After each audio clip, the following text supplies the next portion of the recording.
naku Lily, mabuti naman at sinundo mo ako dito sa paradahan ng tricycle. Sobrang lakas ng ulan. Oo nga, inay. Naisip ko kasi na wala kayong dalang payong kaya sinundo ko na kayo. Halina kayo.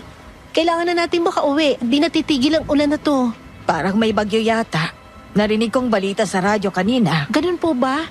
Naku, kapag nagpatuloy ang malakas na ulan, tiyak nababaha na naman.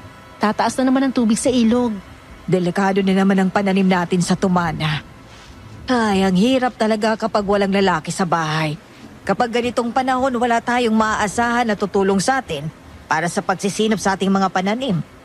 Kaya naisip ko na nasa hustong gulang ka na, kaya ituloy na natin ang kasunduan sa pag-aasawa mo. Naku naman, Nay. Saka na natin pag-usapan ang bagay na yan. Di pa ako handa para dyan. Tsaka naandyan naman si Marlon. Hindi naman maaasahan ang kapatid mo na yon. Daig pa niya ng isang babae sa kalandian. Ba't lintik na asong to ah? Ang lakas-lakas na ng ulan nila sa labas pa ng bahay. Lumayas ka sa harapan namin, baka hampasin kita nitong hawak kong payong. Nay, huwag niyo nang pansinin ang aso na yan. Baka makagat pa kayo eh. Umalis na tayo rito. Anong huwag pansinin? Tingnan mo nga't ayaw tayong iwalayan? Umaangil pa sa atin? Akala siguro niya hinaharang natin siya. Siya nga itong biglang humarang sa atin. Lumayo kayo sa asong na yan, Alicia! Aswang yan! Hinahabol namin, kaya nakasalubong namin kayo! Ay naku po, Diyos ko. Sabi ko na nga ba eh.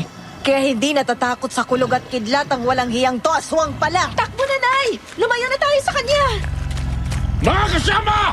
Batayin ang aswang na yan! Mang Edmundo! Sasagpangin kayo ng aswang! Umilang kayo! Ay, tulungan niyo sa Mang Edmundo! Nakagat siya ng halimaw! Naiwan mo kung aswang ka! Ay, Diyos ko! Mga kaaswang, ako nga po pala si DJ Popoy. Bisitahin nyo naman kami sa Aswang Radio. And please subscribe, like, comment, share, and ring the bell button para updated kayo sa aming mga kwento. Huwag kalilimutan, Aswang Radio.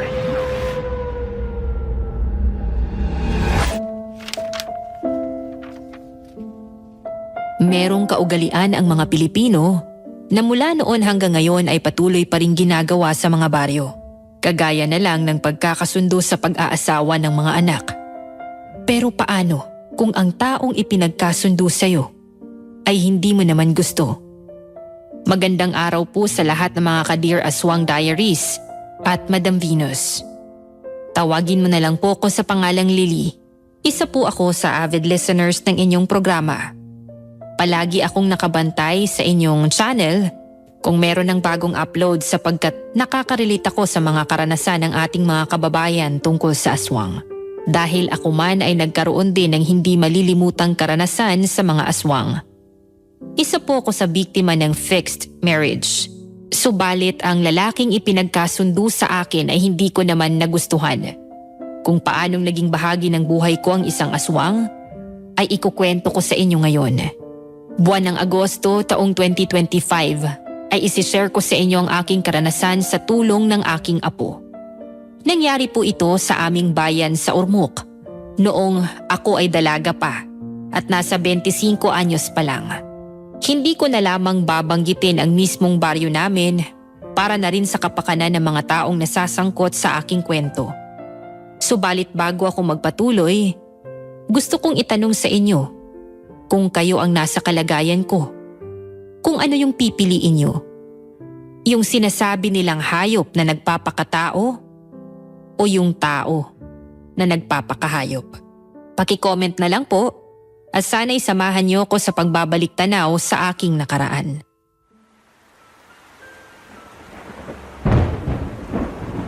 Hindi na nga nagawa ni Mang Edmundo na iwasan ang pagsalakay sa kanya ng aswang. Nakagat siya sa braso at sa leeg. Kaagad na tumulo ang dugo ni Mang Edmundo at humalo sa patak ng ulan na umaagos sa kanyang katawan. Kumilos naman ang mga kasamahan niya at kaagad sinibat ng mga kawayan ang malaking aso. Kaya nga lang ay hindi tinamaan yun. Tumakbo palayo ang malaking asong itim. Habulin niyo ang aswang! Patayin niyo siya! Iganti niyo ako! Ay nako, Mang Edmundo! Ayos ka lang ba? Kaya mo pa ba? Dadaling ka namin sa ospital. Abay, bakit ayaw mong sumagot? Mang Edmundo! Patay na siya, Nay. Namatay siya, nakadilat ang mga mata. Malaki ang naging sugat sa lalamunan, oh. Ay nako, patay na nga ang kawawang matanda. Tayo na, inay. Ang mga kasama niya nang bahala sa kanya. Masyado na malakas ang ulan. Basang-basa na tayo. Sige, umuwi na tayo. Nilalamig na nga ako. Nagmamadali nga kaming umuwi ni inay dahil lalong lumalakas ang ulan. Nang makarating kami sa bahay, ay kaagad na kumatok sa pintuan si inay. Kaagad namang bumukas ang pintuan at nakita namin ang aking nakababatang kapatid na si Marlon na nakasuot ng duster. Halatang bagong ligo kaya meron pang nakabalot na tuwalya sa ulo. Nataranta siya nang makita kami ni inay. Naku naman, mother dear at sister kong maganda. Bakit naman kayo sumugod sa ulanan? Tingnan niyo tuloy ang nangyari sa inyo, nabasa na kayo. Ay wala na kasi kaming masakyan na tricycle. Kaya kahit malakas ang ulan, naglakad na kami. Eh ang nakakainis, merong hinahabol na aswang ang mga tao. Nakasalubong namin. Muntik na kaming lapain. Talaga ba, mother? Meron bang aswang dito sa lugar natin? Oo, totoong may aswang. Si Mang Edmundo. Nakagat siya nang iligtas niya kami. Ano nang nangyari kay Mang Edmundo? Patay na siya. Sa lalamunan siya nakagat ng aswang. Nakakatakot naman ang nangyari sa inyo ngayong gabi. Mother, ayos ka lang ba? Nakabawi ka na ba ng takot sa pangit na aswang na yun? Oo, ikuha mo nga ako ng tuwalya at nilalamig na ako. Gusto ko magpalit ng damit. Ikaw din, Lily, magpalit ka na rin ng damit mo. Sige, inay. Kaya lang kung magpapatuloy ang malakas na ulan, baka umapaw ang ilog at lumubog na naman ang mga tanim natin sa tumana. Ano kaya kung puntahan ko muna? Naghahanap ka ba ng problema? Gusto mo bang madisgrasya? Alam mo namang merong gumagalang aswang dito sa lugar natin tapos lalabas ka pa. Alam ko naman yun, inay. Kaya nga lang, kapag inabutan ng baha mga tanim natin, tiyak na wala na tayong papakinabangan dun. Tamang inay, sister. Huwag ka nang lumabas ng bahay. Bukas na lang natin puntahan ang pananim mo sa tumana. Ay, napakahirap talaga kapag walang lalaki sa bahay. Merong mga bagay na dapat gawin pero hindi magagawa. Kung buhay lang sanang itay mo kahit umuulan, susugod yun sa tumana para tingnan ang mga pananim natin. Nay, nananahimik na si Father. Huwag yun ang paulit-ulit na tinatawa. Baka bumangon pa yun sa hukay. Naku! Ay, tsak na magtatakbuhan tayo dito. Nasasabi ko lang yon kasi sa kagagawan mo. Bakit ba kasi ayaw mong magpakalalaki? Para maasahan ka naman namin sa bukid. Sayang ang laki ng katawan mo kung mas malandi ka pa sa ate mo. Ay! Hayang ka na naman, mother dear. Ako na naman ang nakita mo. Tumigil na kayong dalawa. Ako na lang pupunta sa tumana bukas. Pagpahinga na tayo. Pagpalit na kayo ng damit, nay. Bago pa maging mainit ang pag-uusap nila, ay inawat ko na sila. Sumunod naman sa akin si inay. Pumasok na sa kanyang kwarto para magpalit ng damit. Si Marlon naman ay bumalik sa kusina para ipagpatuloy ang pagluluto ng aming hapunan. Nagpainit din ng tubig at nagtimpla ng kape. Nang makapagpalit kami ng damit ni inay ay muli kaming lumabas ng kwarto. Sabay-sabay na kaming kumain ng hapunan. Bukas sumama ka sa ate Lily mo sa tumana. Kailangang pitasin nyo ng mga bunga ng mga gulay natin bago pa malubog sa baha. Hindi na natin maibibenta ang mga yun kapag nabulok na. Sige, mother. Tutulungan ko si sister bukas. Pipitasin namin ang lahat ng bunga ng kamatis, talong, sitaw at ampalaya para maibenta na natin sa palengke. Sige, ganun nga ang gawin natin bukas. Kaya ihanda mo yung katawan mo. Tiyak na marami kang kaing nabubuhatin. Marami ng bunga mga tanim kong kamatis. Naku naman, sister. Baka naman masirang beauty ko niyan. Pwede naman tayong magpatulong sa mga kakilala ko eh. Hoy, Marlon! Tigilan mo nga ako sa pag-iinarte mo, ha? Magpakalalaki ka para masabi ko na merong lalaki sa bahay na ito. Hindi kumibo si Marlon pero nakita ko ang pagsimangot niya. Hindi siya sang-ayon sa sinabi ni inay. Ayaw niya kasi ang ganoong gawain. Ayaw niya ng narurumihan at nagbubuhat ng mga mabibigat. Ayaw niya kasing magkaroon ng kalyo ang mga kamay. Ayaw din niyang magpainit sa sikat ng araw kaya mas maputi siya kesa sa akin. Matapos kumain ay nagpunta na ako sa aking kwarto. Pero hindi ako nakatulog kaagad. Paano nga ay nagpatuloy ang paglakas ng ulan. Iniisip ko ang aking mga pananim sa tumana na malapit sa ilog. Kaya kinabukasan pagsikat pa lang ng araw, kahit malakas pa ang ulan, ay lumabas na ako ng bahay. Nagsuot ako ng kapote at bota at nagpunta kami sa tumana. Ay, sister, ang lakas ng ulan at ang lamig. Talaga bang susugod tayo sa tumana? Oo, dali mo na mga kaing na yan. Kunin na natin mga bunga ng kamatis at talong pati ang palay at sitaw. Hindi sila pwedeng malubog sa baha. Madali mabulok ang mga yon. Tayo na. Sige, kasunod mo lang ako, sister. Sabi ko na nga ba eh. Tataas ang tubig sa ilog dahil sa walang tigil na pag-ulan buong magdamag. Marlon, dalian mo. Pitasin na natin ang mga bunga ng kamatis at talong. Sige na, sister. Ako na ang pipitas ng mga kamatis. Ikaw naman sa talong kasi malalaki ang uhay niyan. Masisirang mahaba kong kuko. Ay nako Marlon, umiral na naman yung kaartehan mo. Kaya nagagalit sa'yo si inay eh. Dapat kapag hinihingi na ng pagkakataon na magpakalalaki ka, gawin mo. Ay, naku. Para ka na rin si mother. Hindi mo rin pala tanggap kung ano ako ngayon. Sige na, gawin na natin lahat para mapitas na ang mga bunga ng gulay. Sa tingin ko ay bumibilis na ang pagtaas ng tubig sa ilog. Mabilis nga kaming kumilos ni Marlon. Pinitas niya ang mga malalaking bunga ng kamatis at sa bandang dulo naman ay naroon yung taniman ng talong. Nakita ko na hanggang tuhod ko na ang tubig doon. Ganun man ay pinilit ko pa ring mapuntahan yon at mapitas ang mga malalaking bunga nun. Saglit lang ay napuno ko na ang dala kong kaing kaya binuhat ko yon at dinala sa lugar na hindi na naabot ng tubig. May ilang kaing na rin doon ng kamatis na napitas ni Marlon. Sister, huwag ka nang bumalik doon sa taniman ng talong. Pumataas ng tubig, oh. Marami pa ako hindi napipitas na bunga ng talong. Hanggang baywang pa lang naman ng tubig eh. Makakaya pang kunin ibang mga bunga doon. Marami pa yon. Masasayang lang kung malulubog lang sa baha. Pero Sister Lily, malakas na rin ang agos ng tubig. Huwag ka nang maghinayang sa bunga ng talong. Huwag ka nang bumalik doon. Huwag ka na nga magreklamo dyan. Tulungan mo na lang ako na pitasin ng iba pang bunga ng talong. Tayo na, dalian mo. Pero Ate Lily, bakit tangayin tayo ng tubig ilog?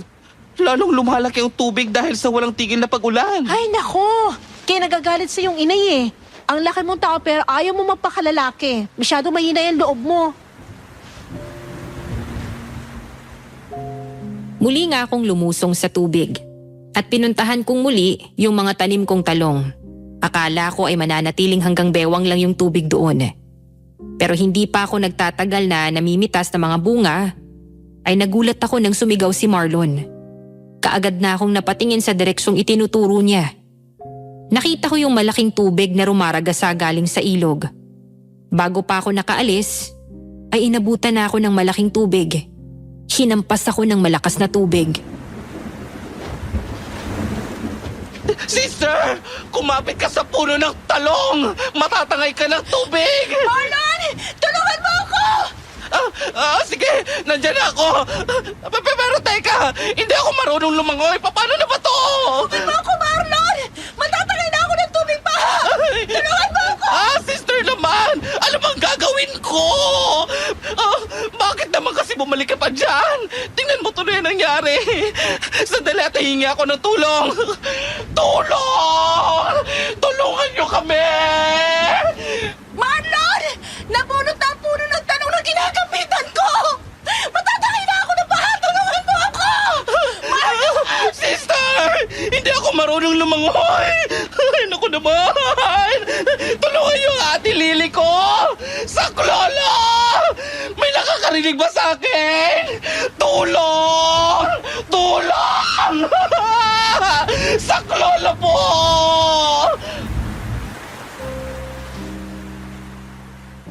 Tuluyan na nga akong tinangay ng malakas na tubig baha palayo sa mga tanim kong talong.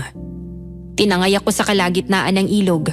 Pinilit kong lumangoy pero hindi ko kayang salubungin ang malakas na tubig. Rumaragasa yung sumalpok sa akin.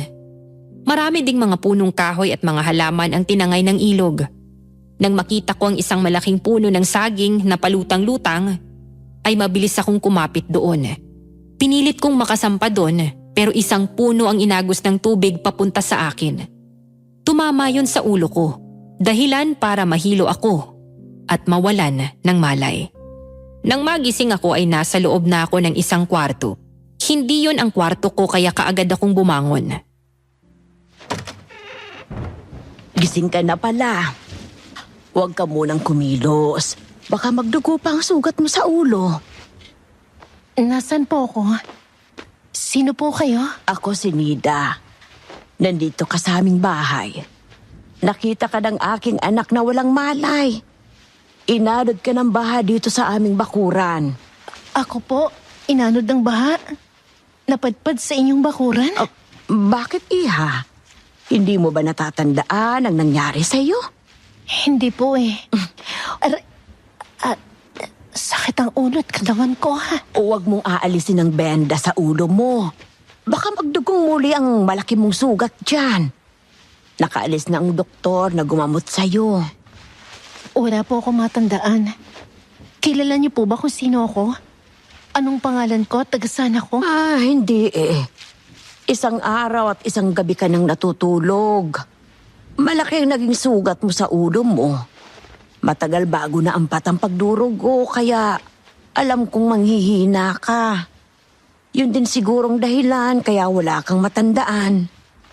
Gising ka na pala. Kumusta ang pakiramdam mo? Nanghihina pa ako. Sobrang sakit ang sugat ko sa ulo. Pati ang likod ko ang sakit. Renante, wala siyang matandaan kung anong nangyari sa kanya, kaya hindi natin malalaman kung sino siya at kung saan siya nakatira. Jack na nag-aalala na ang mga magulang niya. Ipagbigay alam na lang natin kay Kapitan Emong na mayroon tayong taong nasagip sa baha. Kung mayroong maghahanap, punta lang dito para malaman kung siya nga ang hinahanap nila. Sige, ako nang pupunta kay Kapitan Emong mamaya.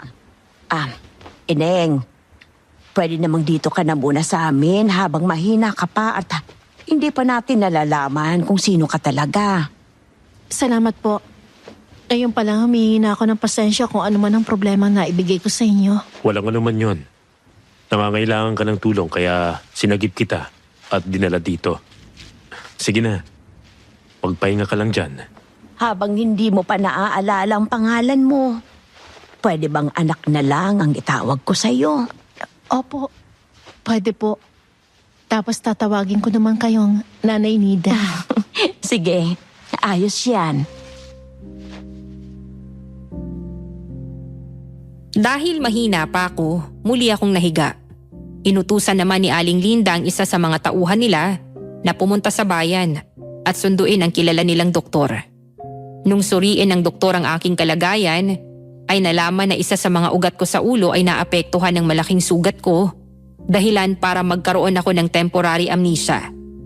Ngunit kasabay ng pagkakaroon ko ng ganoong kalagayan, ay nakakita ako ng mga nakakatakot na nilalang, kagaya ngayon.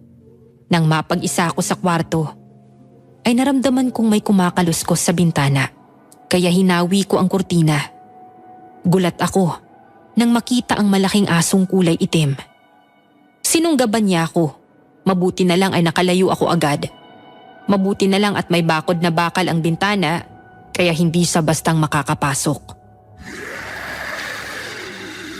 Nanay Nida! Tulong po! Anong problema, anak? Bakit ka sumisigaw? Parang takot na takot ka. Meron po malaking aso sa bintana. Hinablot niya ako. Buti na lang hindi niya ako naabot. Parang karitsyat gusto akong kagatin. Ay, saan? Wala naman na. Tingnan mo. Wala namang malaking aso dito. Kanina po ay nandyan siya. Nang matiyak ko na wala na nga ang malaking aso ay lumapit na ako sa bintana at sumilip. Nang mapatingin ako sa malaking kahoy na nasa di kalayuan, ay nakita kong naroon ang malaking asong itim. Pero bago pa ako makapagsalita, ay umalis na siya. Kaya hindi ko na sinabihan si Nanay Nida. Ilang araw pa ang matuling lumipas ay unti-unting nawawala ang sakit ng ulo ko. Medyo umimpis na rin ang malaking bukol. Hanggang isang gabi, ay napanaginipan ko ang nangyari sa akin habang palutang-lutang ako sa tubig baha. Nagising ako kinabukasan na umiiyak, kaya nang pumasok sa aking kwarto si Nanay Nida, Bakit ka umiiyak, anak? Hindi pa ba nawawala ang sakit ng ulo mo dahil sa sugat at bukol? Natatandaan ko na po ang nangyari sa akin. Namimitas ako ng talong sa tumana ng abutan ng baha. Tinangay po ako at isang puno ng kahoy ang tumama sa aking ulo kaya nawalan ako ng malay. Buti na lang, nasa ibabaw na ako ng malaking puno ng saging ng pagkakataong ito. Dito pala ako inanod. Kung ganoon, ay alam mo nang nangyari sa'yo. Kilala mo na ang sarili mo. Ako po si Lily. Marami pong salamat sa kabutihan niyo sa akin. Tatanawin ko po ito malaking utang na loob sa inyo.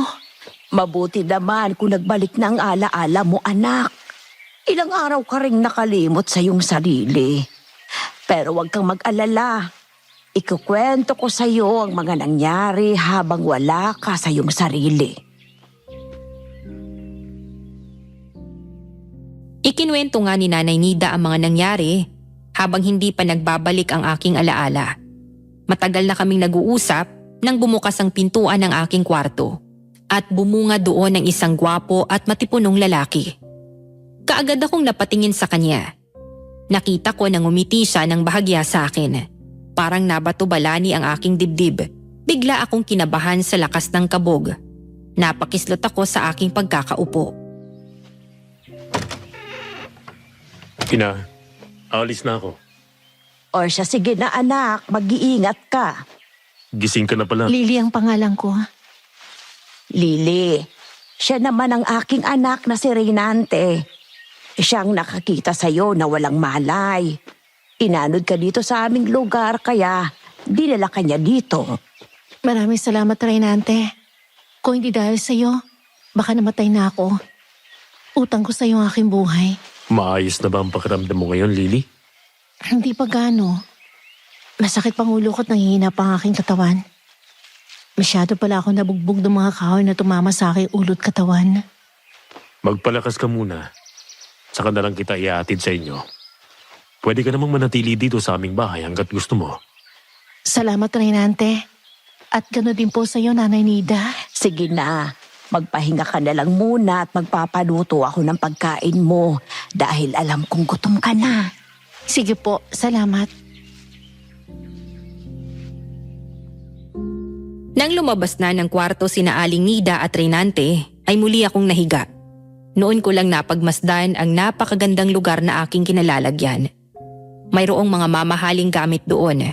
Magagandang mga kurtina na nakasabit sa paligid. Meron ding malaking chandelier na nakasabit sa isang bahagi ng kwarto.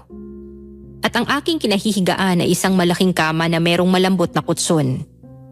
Makalipas ang halos kalahating oras, ay bumalik si Aling Nida na may dala ng pagkain na nakalagay sa malalim na plato. Lily, kumain ka na. Nagpaluto ako ng lugaw na merong itlog. Sige na, tikman mo kung tama lang sa iyong panlasa. Maraming salamat po, Nanay Nida. Kung kulang sa timpla, kukuha ako ng patis para sa iyo. Naku, wag na po. Ayos lang sa akin ang ganitong timpla. Ayoko naman na masyadong maalat. Mabuti naman at nagustuhan mo.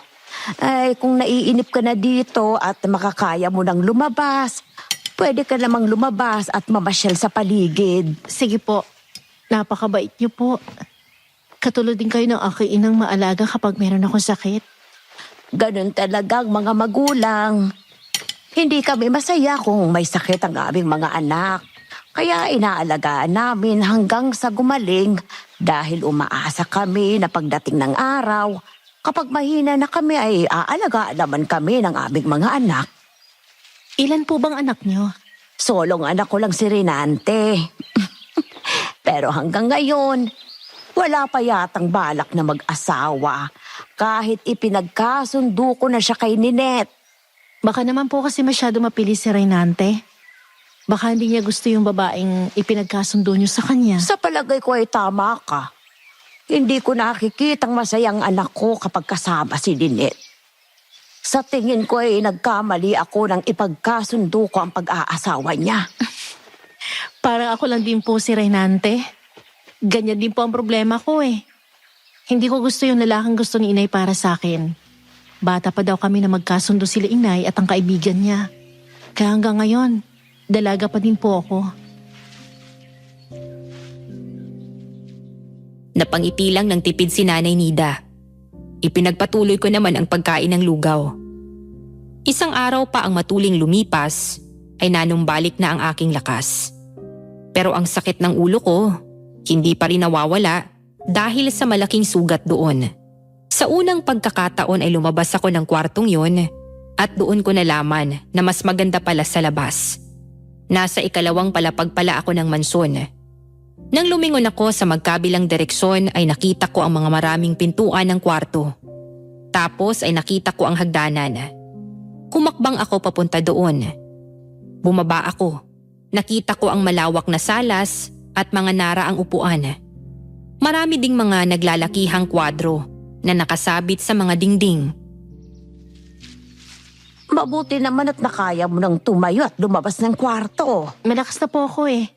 Salamat sa pag-aalaga niyo sa akin. Siya nga po pala, nasan po si Renante? Nasa labas ng bahay. Inaasikaso ang mga alaga naming hayop. Ibinabalik niya sa mga kulungan.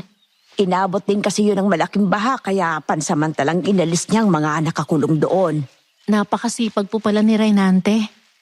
Pwede po bang lumabas at makita ko yung bakuran? Abay, oo naman. Mas maganda nga ang maglalakad-lakad ka sa labas para naman madali kang makabawi ng lakas. Halika, puntahan natin si Renante doon. Inakay ako ni Aling Nida palabas ng bahay. Doon ko nakita ang malawak nilang bakuran na napapaligiran ng mataas na pader, ang harapan at tagiliran ng mansyon nila. Tanging ang dulong bahagi ang walang bakod dahil sa ilog na nasasakop din ng kanilang lupain. Marami silang mga kulungan ng hayop na naroon kagaya ng mga baboy, kambing, marami ding mga manok at pabo na ngayon ay inaasikaso ni Renante para ibalik sa kanilang mga kulungan. Humupa na kasi ang baha. Naikunog mo na bang mga baboy, ha, Renante? Oo, Inay. Nakabalik na silang lahat sa kanilang mga kulungan. Itong mga pabo na lang ang hindi pa naikukulong. Oh, bakit lumabas ka ng bahay, Lily? Malakas ka na ba? Oo, Renante. Maayos ng pakiramdam ko ngayon. Mga ilang araw lang eh, maaari na ako makalakad ng malayo at makauwi na sa amin. Ayos naman kung ganon. Nag-alala sa'yo si Inay nang makita ang kalagayan mo. Dami mo kasing dugo sa ulo nun tapos wala ka pang malay. Baha din ang mga daanan kaya hindi ka na rin nadala sa ospital. Malayo kasi dito yun eh. Ayos na ako. Salamat sa kabutihan niyo ni Aling Nida. Makakaganti rin ako sa inyo pagdating ng araw. Nako, wag mo na munang intindihin ang mga bagay na yon, Lily. Ang mahalaga ngayon magaling ka na. Kapag tuluyan ka ng lumakas ay ihahatid ka na ni Renante sa inyo. Tsaka kung nag-aalala na ang yung mga magulang. Oo nga po eh. Nasasabik na nga din ako makita ang nanay ko. Nasasabi ka na pala na makita ang nanay mo. Pwede ka na nga umuwi kahit ngayon. Sino ka naman? Ngayon lang yata kita nakita dito ah. Paano mo nga ako makikita? Tuwing pupunta ako dito kina Reynante, natutulog ka. Naiintindihan ko naman yon kasi may sakit ka at inaalagaan ka ni Nanay Nida na malapit ko ng maging biyanan. Magiging biyanan mo si Aling Nida? Ibig sabihin ay, ikaw ba si Ninette? Oo. Yun ay mangyayari kapag ikinasal na kami ni Reynante. Reynante, hanggang ngayon ba hindi mo pa sinasabi sa babaeng tong tungkol sa atin? Hindi ko naman kailangan sabihin sa kanya ang mga yan. Personal na yan. Ano naman ang pakialam ni Lily kung nagkasundo ang ating mga magulang para ipakasal tayo pagdating ng tamang panahon? Oo nga naman, Ninette. Kailangan ba talaga yung malaman ni Lily? Bisita lang namin siya dito. Mabuti na yung alam niya, Nanay Nida. Baka kasi magkagusto pang babaeng to kay Reynante, magkaroon pa ng problema. Nako, sa bagay na yan wala kang dapat na ipag-alala, Ninette. Hindi ko guguluhin ang magandang relasyon niyo ni Renante. Isa lang akong bisita dito. Kapag tuluyan na akong gumaling, uwi na ako sa amin. Mabuti naman kung nagkakaintindihan tayo. Alam mo kung saan ka lulugar. Reynante, Nagkakaintindihan naman tayo, hindi ba? Ayoko ng problema. Ano bang ikinababahala mo, Ninette? Bakit ganyan ang pagigitungo mo kay Lily? Wala naman siyang ginagawang masama sa'yo. Nakikita ko kasi na parang nagiging malapit ng kalooban yung mag-ina sa babaeng to. Kaya naiisip ko, baka dumating ang araw na mahulog ang loob mo sa kanya at kalimutan mo ko. Hindi talaga ako papayag.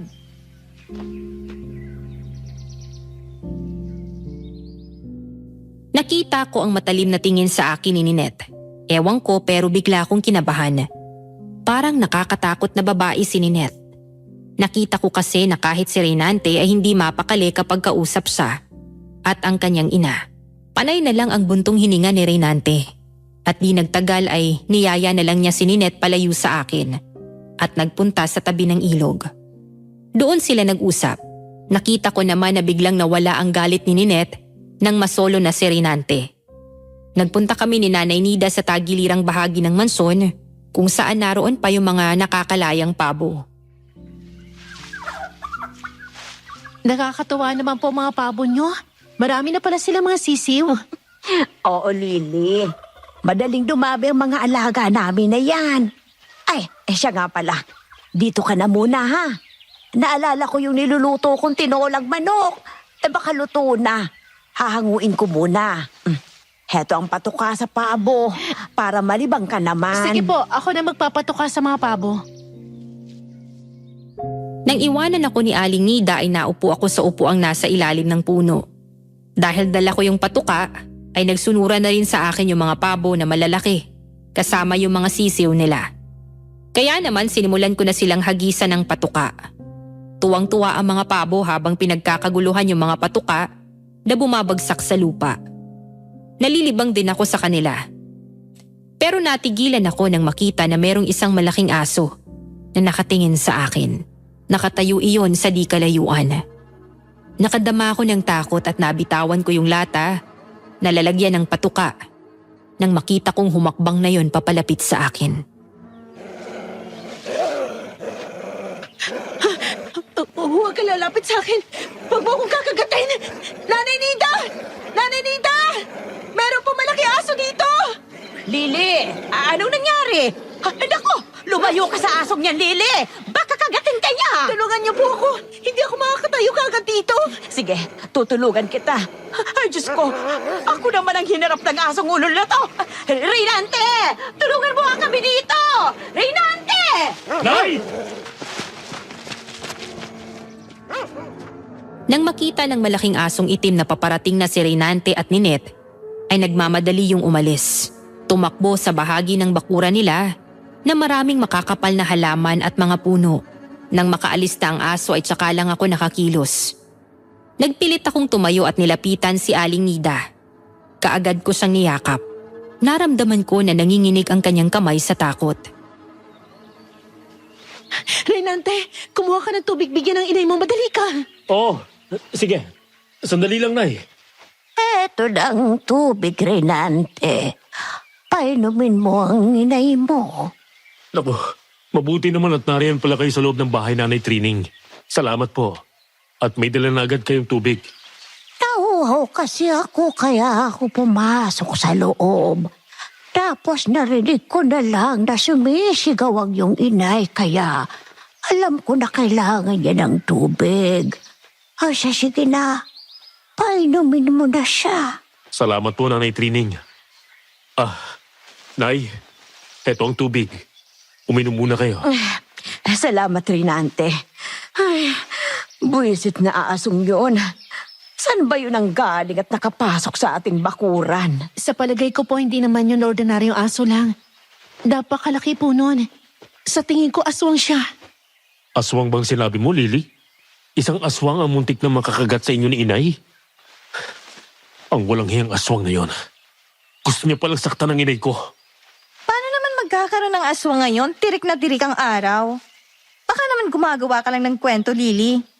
Walang aswang na sumasalakay sa araw. Pinapalala ang kwento. Ganun ang itsura ng aswang na sumalakay at pumatay kay Mang Edmundo. Hindi ko makakalimutan yon. Kasi kami sana ni inay ang kakagatin nun nang dumating si Mang Edmundo. Siyang lumaban sa aswang kaya siya nakagat.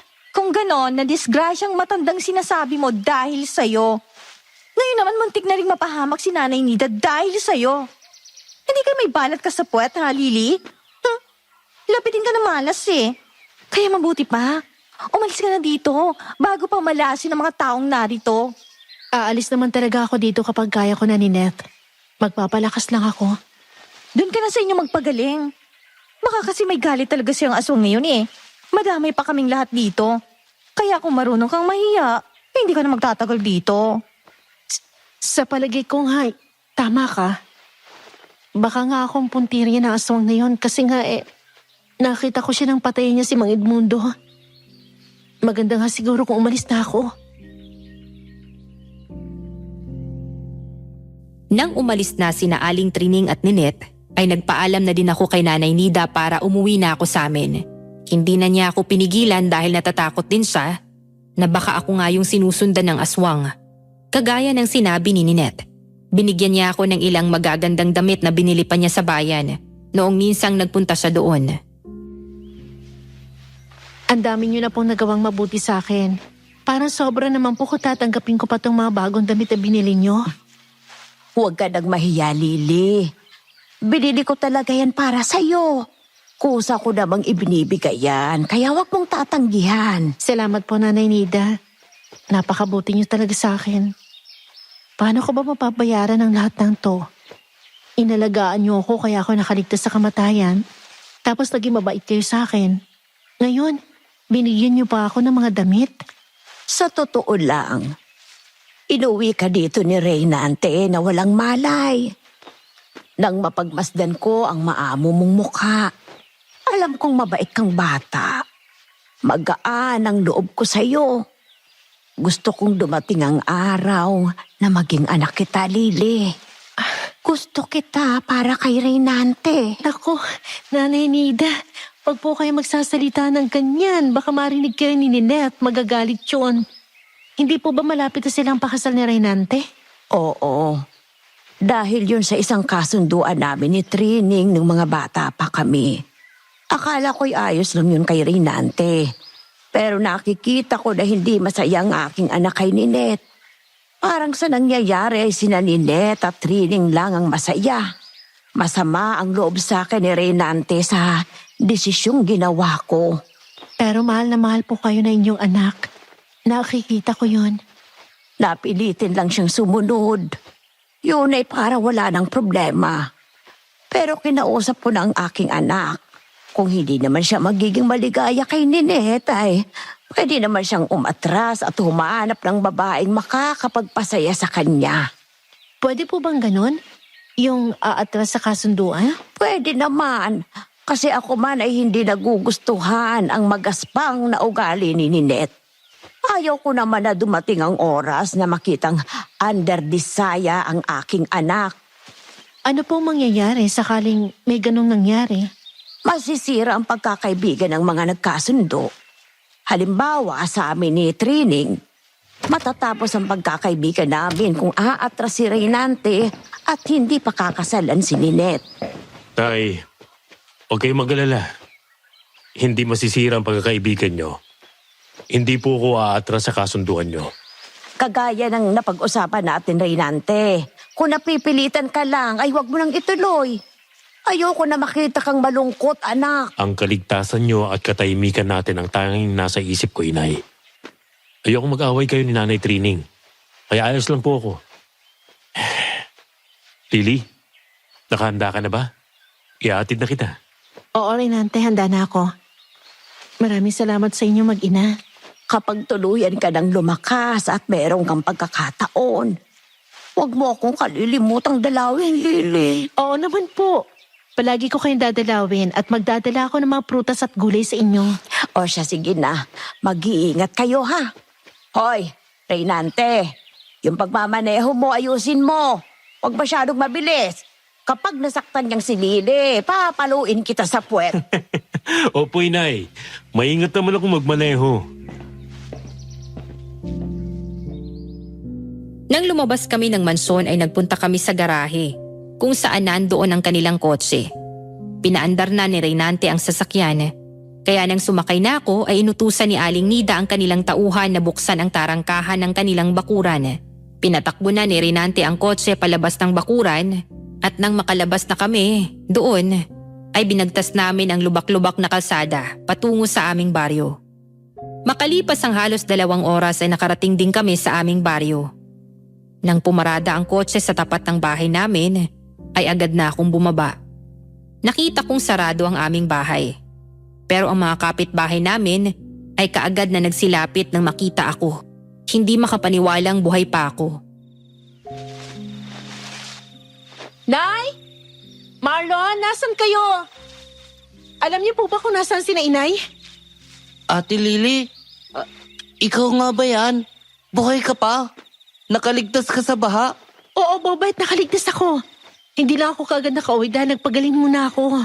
Bungakala ng mga taga rito, patay ka na. Maraming naghanap sa'yo nung humupa ang baha. Pero hindi ka na nakita. Walang balita tungkol sa'yo kaya pati ang inay mo ay sumuko na sa paghahanap. Kung ganun, nasaan kayang inay ko ngayon? Pati si Marlon. Tsak na nasa ilog na naman ang inay mo. Nagagalit na naman yon. Kaya hinampas ng tubig at sinisisi sa pagkawala mo. Sige, Bobet, salamat. Renante, pwede bang samahan mo ako sa Tumana? Baka naroon sina inay. Sige, hanapin natin sila. Mauna ka, susunod ako. Nagmamadali kami ni Renante na pumunta sa Tumana. Nakita ko na nasira na ng baha ang mga tanim kong gulay. Karamihan sa mga kamatis ay nabulok na ang mga bunga, habang ang mga talong ay dumapa na at nabulok na ang mga puno. Hinanap namin doon sina inay. Hindi namin sila nakita kaya naisip ko na dumiretso kami sa ilog na nasa bandang ibaba. At nakita ko nga yung aking inay na naroon. Galit na galit habang tinataga ng itak ang tubig. Ay, napakasama mong ilog ka. Wala kang puso. Hindi ka man lang naawa sa akin. 2 na nga lang ang aking anak, kinuha mo pa ang isa. Tapos ang itinira mo pa sa akin ay yung walang silbi. Mahina ang loob. Walang iniisip kung hindi ang kanyang sarili. Ay, tama na po. Alam ko naman po na mayroon din akong kasalanan. Pero kung nagpumilit pa rin akong iligtas si Ate Lily, baka 2 na kaming nawala sa'yo kasi hindi rin ako marunong maglangoy. Sana ikaw na lang ang nawala at hindi ang kapatid mo. Puro kahiyan lang naman ang ibinibigay mo sa akin. Ikinahihiya ako na nagkaroon ako ng isang anak na bakla.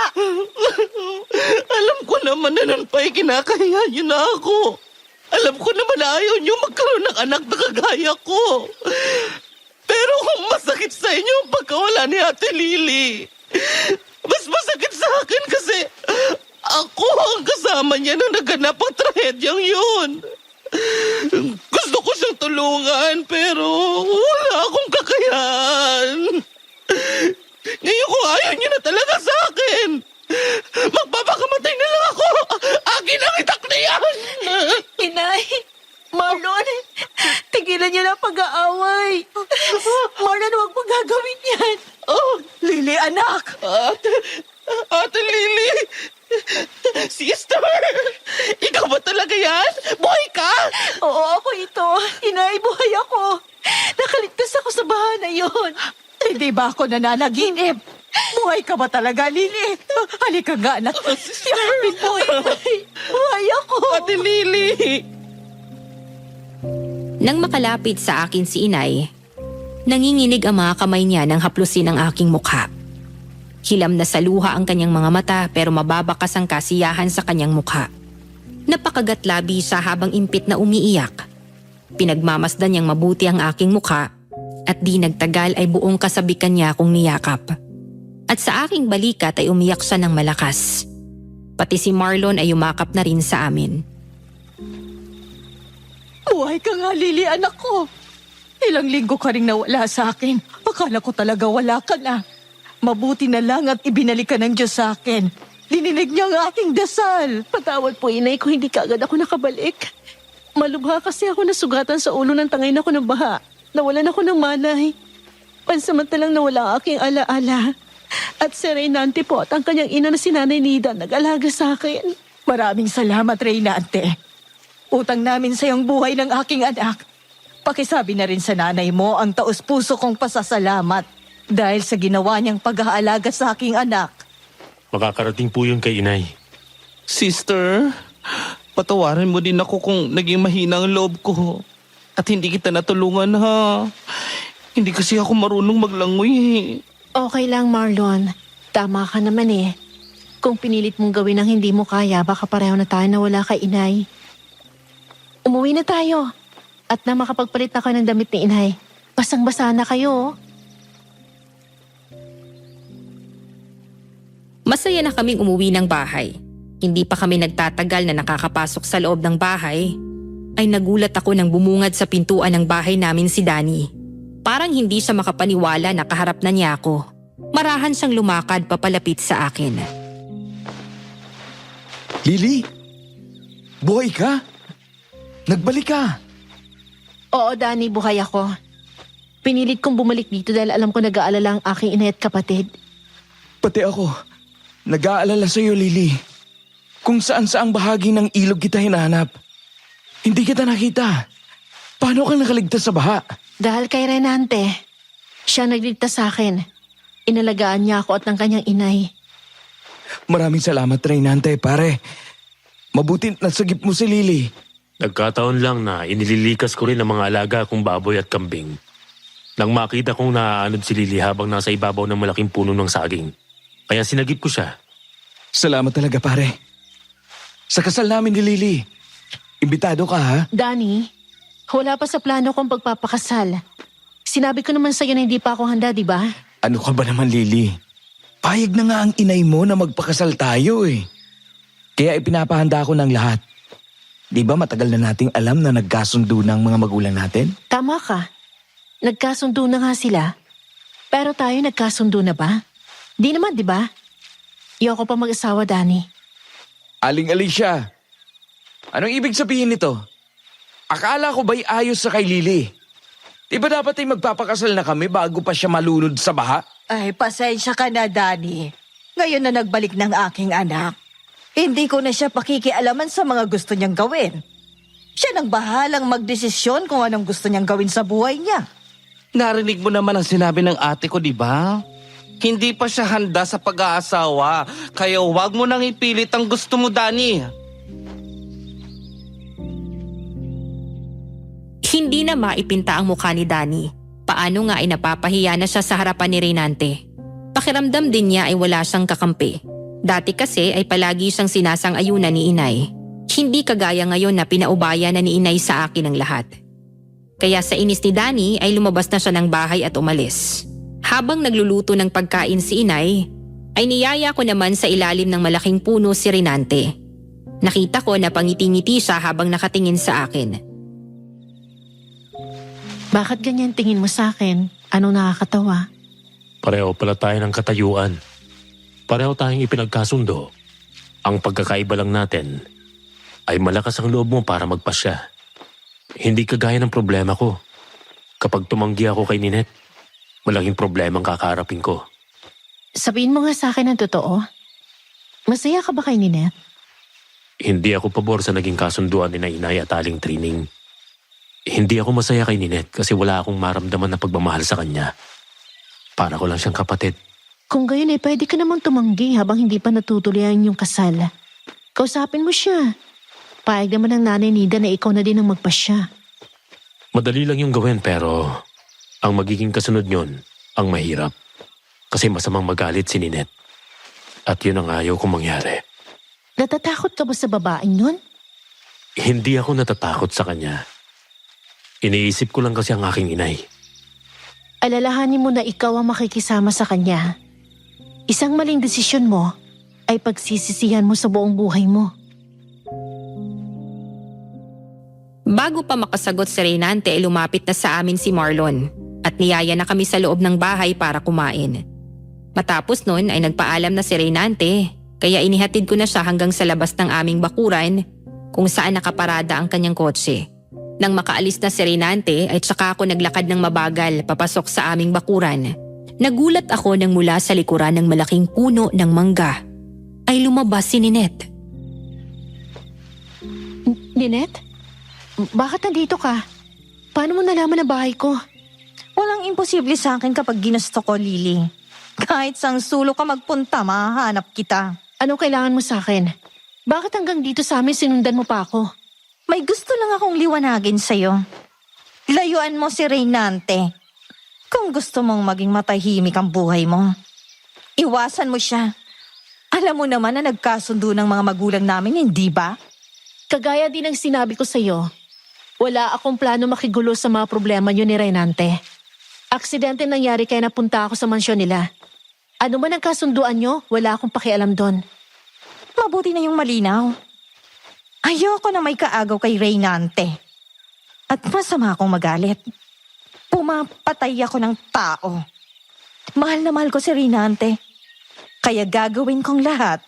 Huwag lang siyang maagaw ng iba. Pero mahal ka ba niya? Masaya ba siya sa'yo? Baka ikaw lang naman ang masaya kapag magkasama kayo. Natanong mo na ba si Reynante? Kung gusto ba niya na pakasalan ka? O napipilitan lang siya kasi ayaw niyang sumama ang loob sa kanya ng kanyang ina? Hindi na yun mahalaga sa akin. Alam ko naman na kapag mag-asawa na kami, matututunan din niya akong mahalin. Kaya wag ka nang makigulo. Tinitigan ako ng masama ni Ninette bago siya tumalikod. Tinanaw ko pa siya habang papalayo sa akin. Noon ko nakita, nakasama pala niya ang kanyang ina na si Aling Trining na nagtatago lang din sa likuran ng puno. Masama din ang tingin niya sa akin. Nang makalapit sa kanya si Ninette ay tsaka lang sila sabay na naglakad palayo sa akin. Kaya naman tumalikod na din ako para pumasok sa aming bahay. Pero nang makarating ako sa pintuan ng aming bahay, ay muli ko silang nilingon. Nagtaka ako kasi hindi ko na sila nakita pa.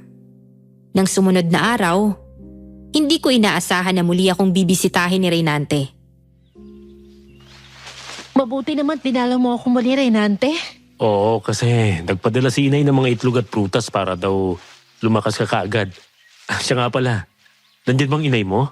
Wala si na inay, nasa tumana. Napakabait naman talaga ni Nanay Nida. Pakisabi sa kanya na maraming salamat ha. Nalungkot nga yun kahapon nang umalis ka na eh. Sabi sa akin kagabi, talagang gusto kanyang maging anak. Kasi nararamdaman niya na mabait ka at magiging mabuting asawa ko. Sinabi niya yun sa'yo? Nakakaya naman sa'yo, Reynante. Wala kang dapat ikaiya. Ganun talagang inay ko eh. Kapag meron siyang gusto, ginagawa at sinasabi niya talaga. Siya nga pala. Pinunta na ako ni Ninette at Aling Trining kahapon. Nalaman na nila ang bahay mo? Anong ginawa nila sa'yo? Halatang galit silang mag-ina. Ang sabi ay, layuan daw kita kasi nagkasundo na mga magulang nyo. Magpapakasal na daw kayo pagdating ng tamang oras na handa ka na. Mabuti naman at wala silang ginawang masama sa'yo. May gagawin silang masama kay Lily kapag hindi ka pa tumigil ng pagpunta rito. Danny, bakit nandito ka? Natural. Dinadalaw kita. Hindi na kasi tayo nagkakausap ng maayos eh. Saka ka na lang bumalik, Danny. Hindi pa magandang pakiramdam ko ngayon at papagaling pa ako. Pero kapag si Reynante ang narito, kahit masamang pakiramdam mo ay hinaharap mo. Natural. Sila ni Nanay Nida nang ligtas sa akin. Kung hindi dahil sa kanila, baka patay na ako ngayon. Baka tuluyan na ako nalunod sa baha. Pero ako mapapangasawa mo. Matagal ko nang sinabi sa'yo. Tumatalikod na ako sa kasunduan ng mga magulang natin. Hindi kita gusto. Kapatid lang ang turing ko sa'yo. Sabihin mo sa akin ang totoo. Dahil ba kay Reynante kaya ka umaatras sa kasunduan? Wala siyang kinalaman dito. Bago ko pa siya makilala, alam mo na ang desisyon ko. Kaya wag mo na ipilit ang sarili mo, masasaktan ka lang. Pare, mahirap talagang ganitong sitwasyon. Hindi ka rin magiging masaya kung magpapakasal sa'yo ang babaeng hindi ka naman gusto. Hoy, ikaw ha? Huwag kang makialam sa problema namin. Baka akala mo ay hindi kita papatulan porke bisita ka ni Lily. Matagal na akong hindi nakakapagpainit eh. Pwede ba, Danny? Wag mo dalhin ditong kayabangan mo. Pabayaan mo na siya, Lily. Hindi rin naman ako umaatras sa mga taong hambog na kagaya nito eh. Matitigil lang ang kayabangan nito kapag nagkasubukan na kami. Sige, Danny. Pagbibigyan kita.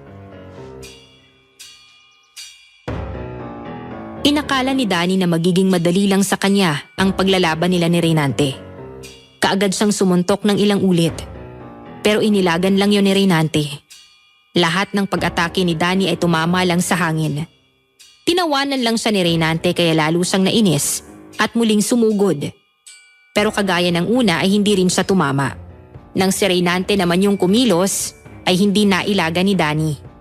Hindi niya makita kung saang direksyon nagmumula ang mga suntok na tumatama sa kanyang mukha at katawan. At ang panghuli ay isang malakas na tadyak sa sikmura ang naramdaman ni Danny.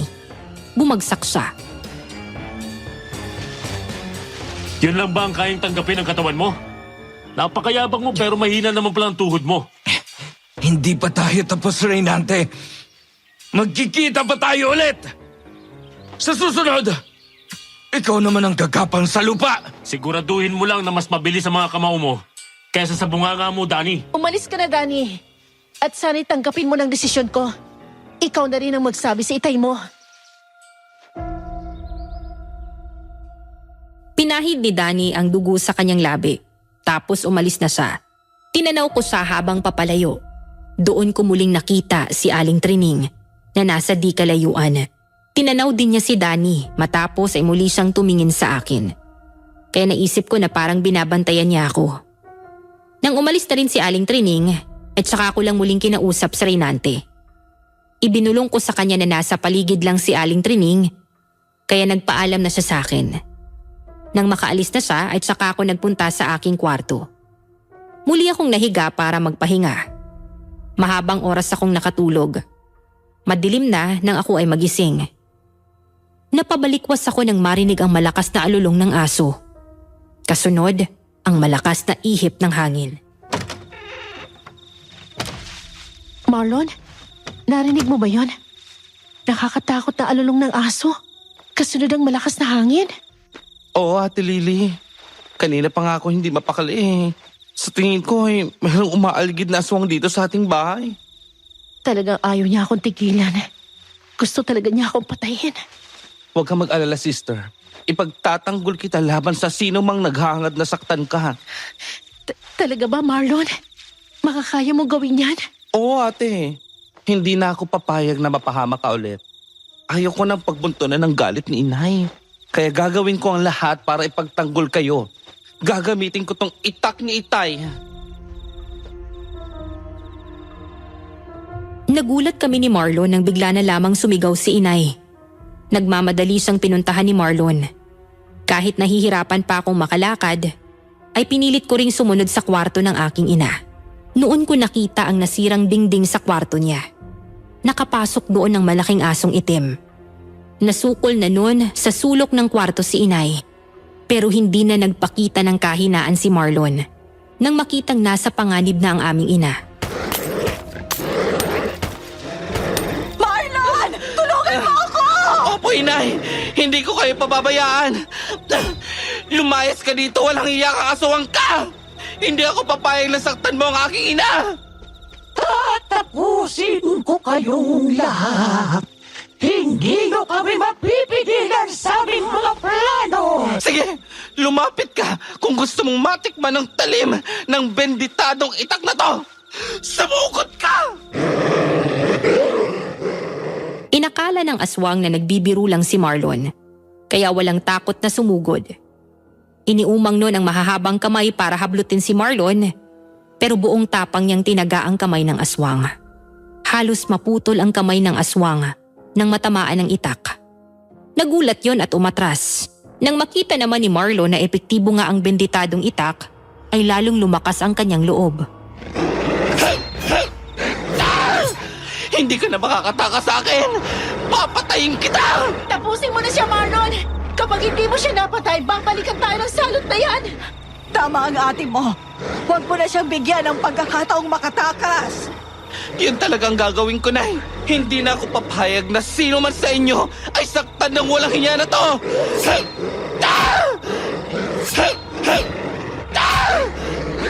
Magkakasunod-sunod na taga ang ginawa ni Marlon. Tumama ang lahat ng yon sa katawan ng aswang. Nagtamo yon ng malalaki at malalalim na sugat. Pero nagawa pa nung makalabas ng bahay at makatakbo sa kadiliman. Hindi na siya hinabol pa ni Marlon. Huwag mo na siyang habulin.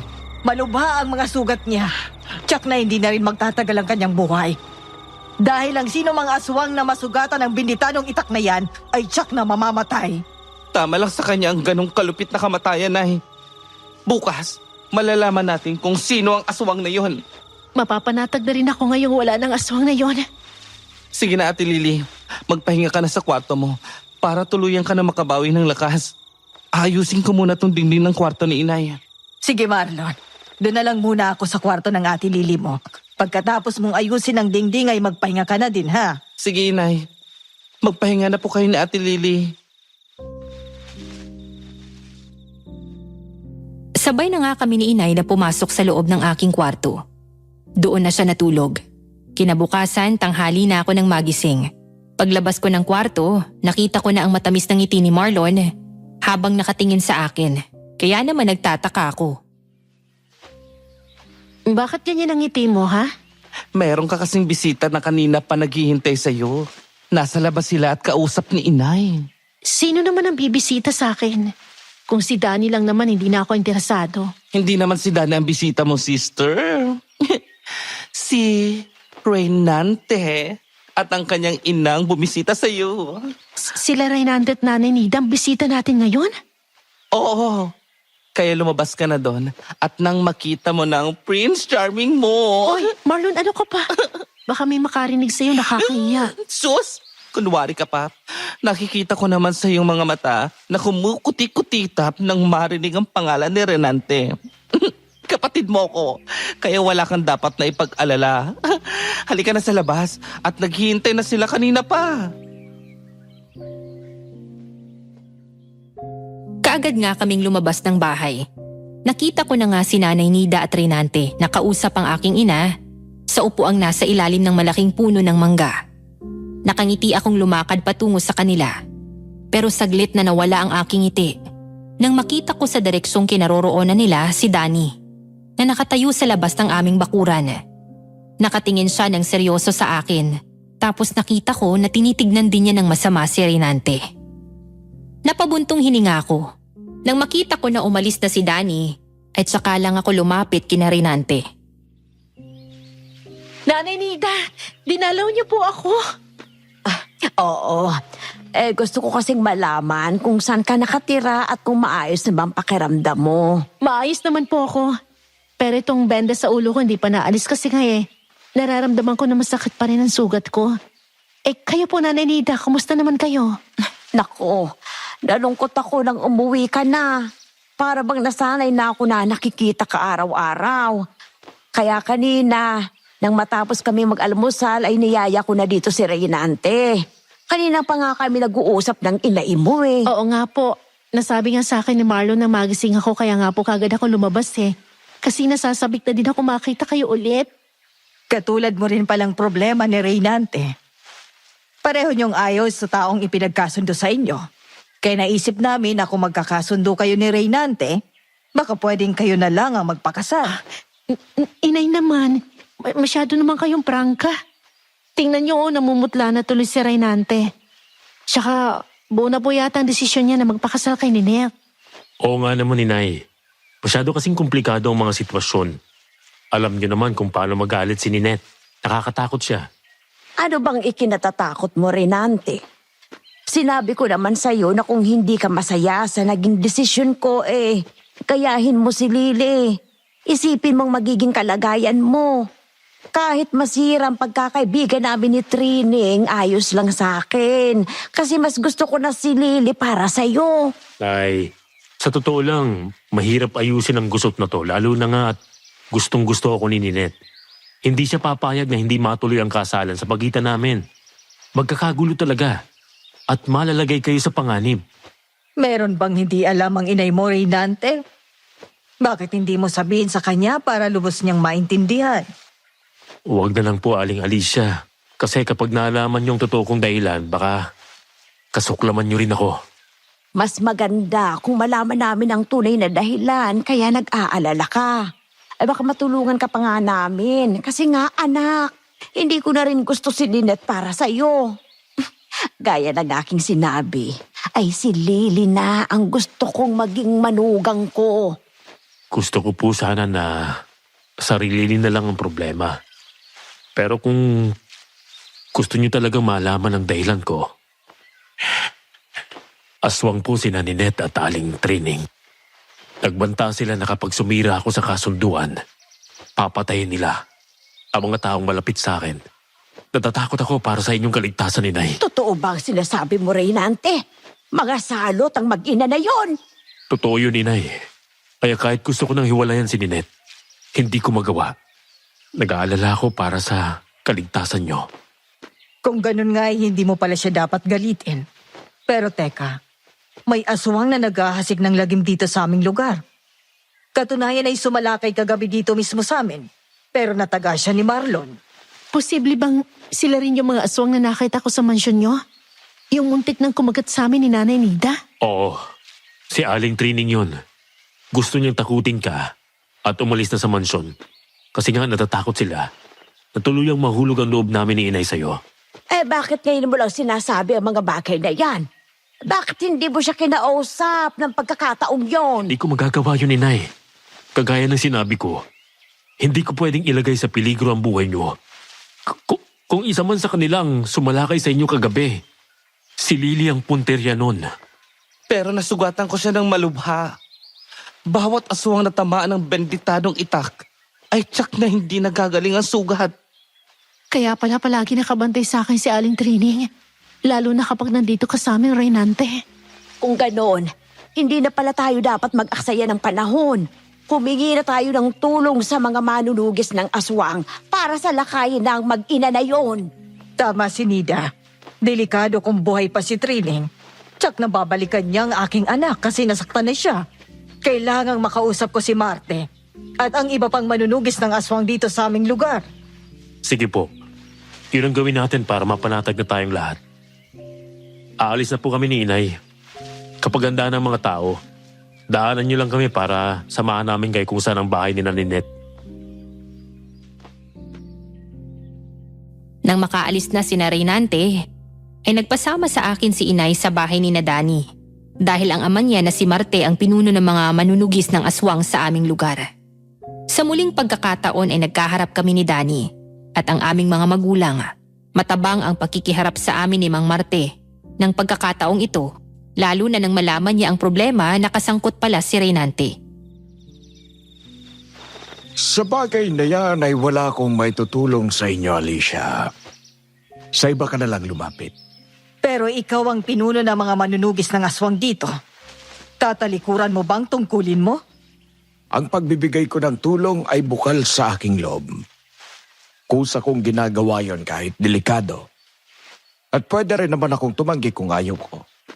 Kagaya ng pagtanggi ni Lily at pagsira sa kasunduan natin, Alicia. Kung ganun po pala, gumaganti kayo? Oo naman. Hindi naman ako gagawa ng pabor na ikaliligaya ng lalaking karibal ng aking anak. Alam ko na ang lahat. Ikwinento na sa akin ni Danny. Kung gayon ay tayo na po, Inay. Sa iba na lang tayo mingi ng tulong. Salamat, Danny. Ngayong alam na ng itay mo ang desisyon ko, maluwag na ang aking kalooban. Lily, kung babalik ka sa akin, tutulungan kayo ng itay ko at ng mga kasamahan niya. Tapos ng usapan, Danny. Mula ngayon, huwag ka nang pupunta sa bahay. Huwag mo nang guguluhin ang aking anak. Tapos nang pinagkasundoan namin ng iyong ama. Danny, tama si Alicia. Huwag mo nang ipilit ang gusto mo sa babaeng ayaw sa'yo. Huwag kang magmakaawa at manglimos ng pagmamahal. Marami pa namang babae na pwede mong mahalin. Nanlulumo si Dani na tumalikod. Umalis na rin kami ni Inay. Nang makita namin ang mga kakilala namin na kasama sa grupo ng mga manunugis ng aswang, ay sinabi noon na ilalapit niya kay Mang Narte ang problema namin dahil siya ang kanilang pinuno. Kung ano man yung magiging pasya noon, ay yun yung kanilang gagawin. Kaya tuluyan nang nawala ng pag-asa si Inay. Litong-lito na siya nang umuwi kami ng bahay. Hindi na tayo pwedeng manatili dito sa ating bahay. Alam ito ni Ninette. Anumang oras pwede silang sumalakay. Madali silang makakapasok dahil hindi naman konkreto ang bahay natin. Anong balak niyo, Inay? Kailangan nating umalis dito bago dumilim. Wala tayong tulong na maaasahan sa mga taga rito. Parang si Marta ang sinusunod nila. Inay, Ate Lily, ano kaya kung doon na lang tayo kina Renante? Magsama-sama na tayo sa mansyon nila. Hindi basta-basta makakapasok ang aswang doon. Palagay ko'y tama si Marlon. Iisa lang naman ang problema natin ni Narinante. Doon na lang muna tayo sa kanila habang hindi pa ito natatapos. Baka sa baryo nila, makahingi tayo ng tulong sa mga taga roon para salakayin sina Ninette.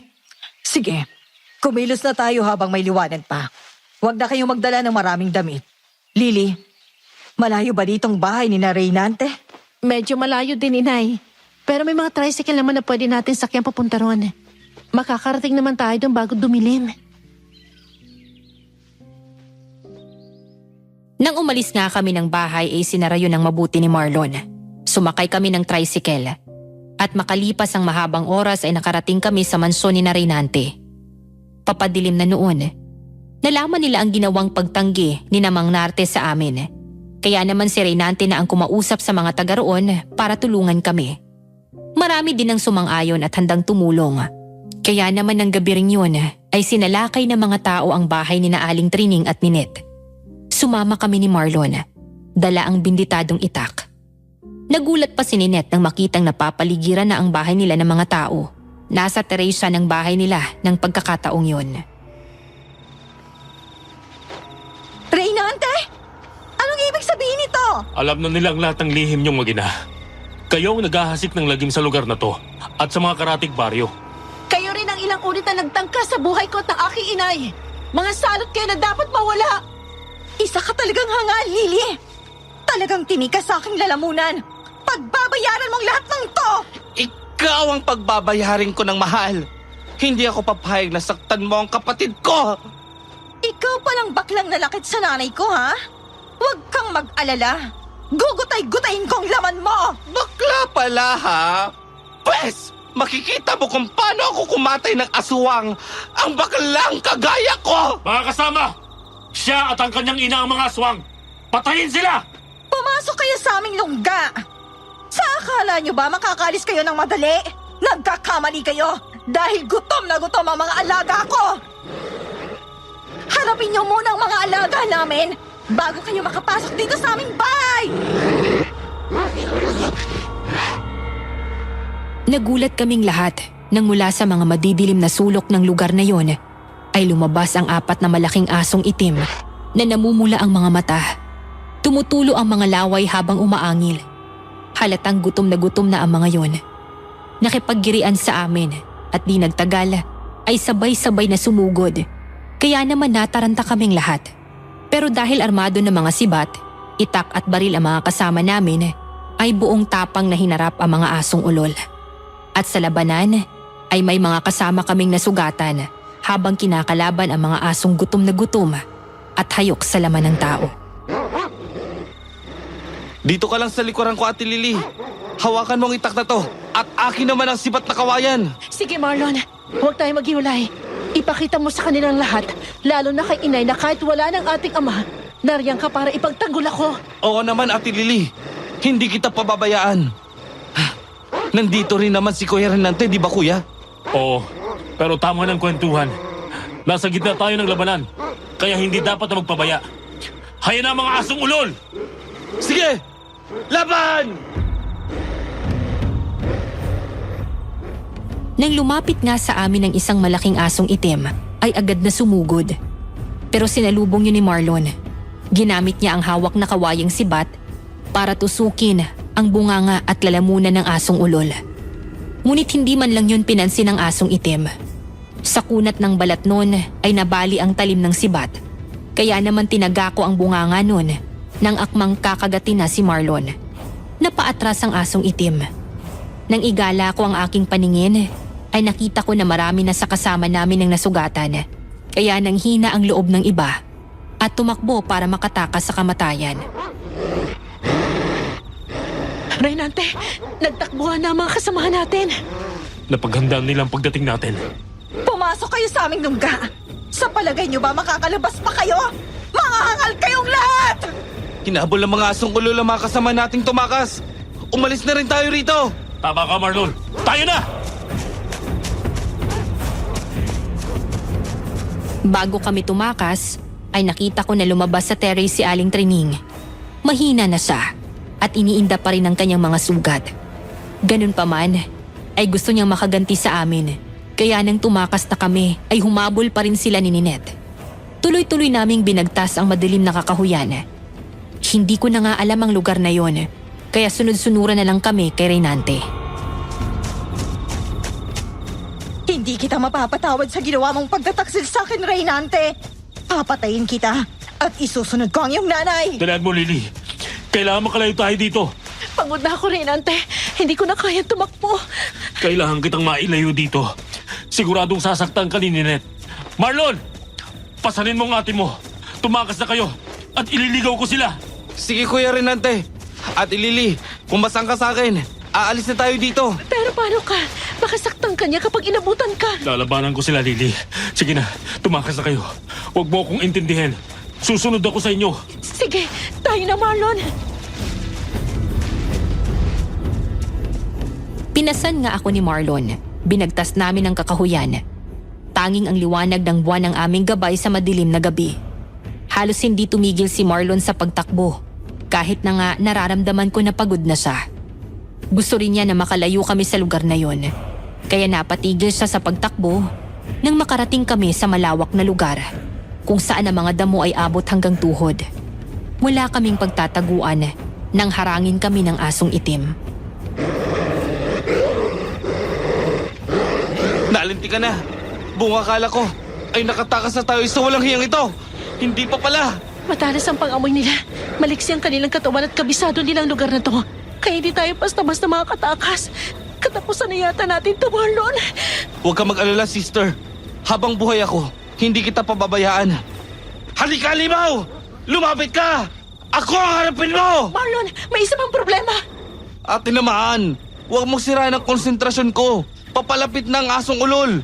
Ayaw kong makagat niya ako. Nasa likuran natin si Aling Trining. Ay! Ano? Nakakaloka. Hindi ko na nga alam kung paano patay ng isang to. Nandyan na naman ang matandang amo niya. Buhang ka? Ba't bigla ka na naman lumambot? Akala ko ba'y nagpapakalalaki ka na? Oo nga. Yun naman talagang gagawin ko. Nagulat lang ako, ate. Kaya lumadlat uli yung tono ng boses ko. Nang sumugod nga ang mga asong ulol, ay hinarap na ni Marlon ang buong tapang. Puro kalmot sa braso at mukha ang inabot ng kapatid ko. Pero hindi siya nagpakita ng kaduwagan. Gusto niyang patunayan na kaya niya akong ipagtanggol sa ganoong pagkakataon. Nang lumapit na patungo sa akin si Aling Trining, ay dumampot ako na pinakilos ko ang aking mga paa para malaman kung meron bang bato o kahit anong armas na magagamit ko panlaban sa kanya. Nang merong masagi ang mga paa ko ng mga bato, ay kaagad kong dinampot yun at binato kay Aling Trining. Pero hindi niya yun ininda. Nagpatuloy siya sa pagsugod sa akin. Pero biglang humarang si Danny. Hindi ako papayag na saktan mo si Lily! Magdaraan ka muna sa ibabaw ng aking bangkay! Danny? Paano ka nakarating dito? Nang tumanggi ang aking ama na tulungan kayo, ay nagtampo ko sa kanya. Lihim ko na lang kayong binantayan hanggang sa makita kong umalis kayo at pumunta kay Reynante. Hanggang dito ay sumunod ako sa iyo para patunayan ang tunay na pagmamahal ko sa iyo. Hindi ka na dapat na pumunta dito. Delikadong sitwasyon na pasok ko. Hindi sila ordinaryong kalaban. Wala na akong pakialam doon. Ang mahalaga sa akin ay makaligtas ka sa sitwasyong ito at makabalik sa inay mo. Matandang aswang! Ako ang harapin mo! Hangalap ka talaga. Pipiliin mo pang isakripisyo ang buhay mo sa taong hindi ko naman gusto. Wala ka nang itinirang respeto para sa sarili mo. Isa ka kasing salot na makasarili! Kaya hindi mo alam ang tunay na kahulugan ng pagmamahal. Hindi ka dapat na mabuhay. Gagamitin ko ang itak ng aking ama para tapusin ka! Galit na sumugod si Aling Trining. Sinalubong naman siya ni Danny. Ilang ulit niyang tinaga ang aswang na si Aling Trining. Kahit na may iniinda yon sa katawan, ay maliksi pa ring naiilagan ang mga pag-atake ni Danny. Gamit ang matatalas nitong kuko, ay kinakalmot nito si Danny hanggang sa bumagsak si Danny. Bago pa siya makabangon, ay nadampa na siya ni Aling Trining at kinagat siya sa leeg. Nagawa naman ni Danny na itarak sa dibdib ni Aling Trining ang itak. Kaya agaw buhay din yung bumagsak. Gumapang palayo kay Danny.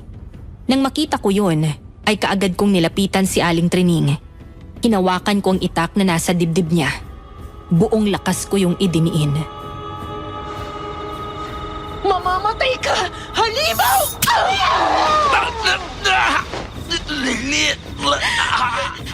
Danny! Ang laki ng sugat mo sa leeg! Halika na! Dadaling ka namin sa ospital! Hindi ko na kaya, Lily. Palagay ko, ito ng katapusan ko. Pero, masaya ako mamamatay. Danny! Kasi ikaw ang uli kong nakita bago ako pumihit. Mahal na mahal kita, Lily. Huwag kang magsalita! Huwag kang magsalita! Kaya mo yan! Paalam, Lily. Pakisabi kay Itay, patawarin niya ako. Oo, Danny! Isasabihin ko sa kanya yon. Danny! Danny, huwag ka matutulog! Diyos ko! Marlon! Tulungan mo ako! Si Danny! Patay na yata siya! Pagod na pagod si Marlon nang matapos patayin ang asong ulol. Umaagos ang dugo sa kanyang muka at braso, gawa ng mga sugat. Marahan siyang lumapit sa akin. Itinayo niya ako. Pinahid niya ang luha sa aking mga mata. Pinilit niyang umiti kahit sobrang hapdi na ng mga sugat niya. Nang makita niya na nakahandusay si Danny, ay kinapapa niya ang puso nun para tiyakin kung wala na nga yung buhay. Patay na si Danny! Itinaya niya ang kanyang buhay para ipagtanggol ako! Talagang mahal ka ni Danny, Ate Lily. Hanggang sa wakas, ay ikaw pa rin ang nasa isipan niya. Tandaan mo ang lugar na to, Marlon. Bukas pagsikat ng araw, babalikan natin ang bangkay niya. Kung sakali makakaligtas pa tayo dito. Sige ate, umalis na tayo dito. Baka gumaghalap ang ibang mga alagang aso ni Nanette. Ano na kaya nangyari kay Renante? Nasaan na kaya siya? Ipagdasal na lang natin na buhay pa siya, Ate Lily. Sana ay natakasan din niya ang mga humahabol sa kanya. Umalis na kami ni Marlon sa lugar na yun. Inalalayan ko siya dahil nanghihina na siya sa dami ng mga dugong nawala sa kanya. Hanggang sa makarating kami ng Kakahuyan, doon ko muling nakita si Renante. Kung saan, napatay na din niya ang 2 asong ulol na alaga ni Ninette. Pero kagaya ni Marlon ay nagtamo na rin siya ng maraming sugat sa muka at sa katawan. Pagod na rin siya nang lumapit sa amin. Kaagad niyang tinignan ang paligid. Renante, kaya mo pa ba? Oo, Lily. Kaya ko pa. Kailangan na nating makaalis dito. Baka hindi ko na kayanin kapag inabutan tayo dito ni Aling Trining at Ninette. Mas mabangay sila kaysa sa kanyang mga alaga. Patay na si Aling Trini. Napatay siya ni Danny. Nagsakripisyo siya para iligtas kami. Namatay siya lumalaban para sa akin. Reynante! Talagang binaliwala mo na ako! Sinaktan mo ng damdamin ko! Ibinunyag mo pang pagkatao namin ang inay ko! Tapos ngayon, pinatay mo pa ang mga alaga ko! Sampain ka! Nangako ko sa'yo na hindi ko sisirain ang kasunduan natin. Basta't huwag mong pakikialaman si Lily. Pero kayo ng inay mo ang gumawa ng daan para gawin ko yun. Dahil tama talagang kutob ng inay ko, mahuhulog ka sa babaeng yan. At kakalimutan mo ako pati ang magagandang bagay na nangyari sa atin! Bakit kasi pinipilit mo yung sarili sa lalaki hindi ka naman gusto? Bakit kasi hindi mo na lang tanggapin ang katotohanan ng ayaw niya sa'yo? Nakakatawa ka naman, Lily. Sa palagay mo ba? Alam mo ng lahat tungkol sa amin ni Reynante? Oo, alam ko ng lahat pagkatapos ng mga nangyari. Pero alam mo rin ba na isa ring aswang ang lalaki ngayon mo palang natutunang mahalin? Aswang si Renante? Oo! Isa rin siyang aswang na kagaya ko. Bakit hindi mo siya tanungin? Totoo ba ang sinasabi niya, Renante? Isa ka rin bang aswang na kagaya niya? Lily, kasi naalala mo nung sinabi ko sa inyo na sobrang komplikado na. Kapag naalaman yung lahat ng ito, pwede kayong matakot o magalit sa akin. Kung gano'n ay, aswang ka nga, Kuya Renante. Oo, nahawa ako kay Ninette. Meron siyang ipinakain sa akin na hindi ko alam kung anong klaseng karne. Yun palang magbibigay sa akin ng bangungot. Pero Lily, Isa ka rin pala sa kanila, Renante. Kung gano'n ay masama ka rin na kagaya nila. Kumain ka na rin ba ng tao? Lily, makinig ka sa akin. Kahit naman naging aswang ako, kahit minsan hindi ako nanakit at kumain ng tao, puro hayop ang kinain ko. Sa katunayan, naghahanap ako ng lunas para gumaling ako. Si Nanay Nida, kagaya mo din ba siya, ha? Renante? Hindi, Lily. Pakiusap.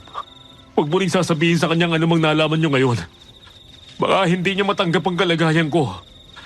Kaya nga sa simula pa lamang, sinarili ko na ang problemang to. Anong napala mo sa pagtataksil sa akin, ha, Reynante? Akala mo ba mamahalin ka niya? Kapag nalaman niya na isa kang aswang, hindi ka niya matatanggap. Kaya kung ako sa'yo, pagtulungan na nating patayin ang magkapatid na yan! Tumahimik ka, Ninette! Mahal ko si Lily. Kaya hindi ako papayag na sasaktan mo siya. Ang totoo ay nalilito ako sa mga nalaman ko, Renante. Pero hindi kita hahatulan. Kasi naging mabuti ka naman sa akin mula pa sa simula.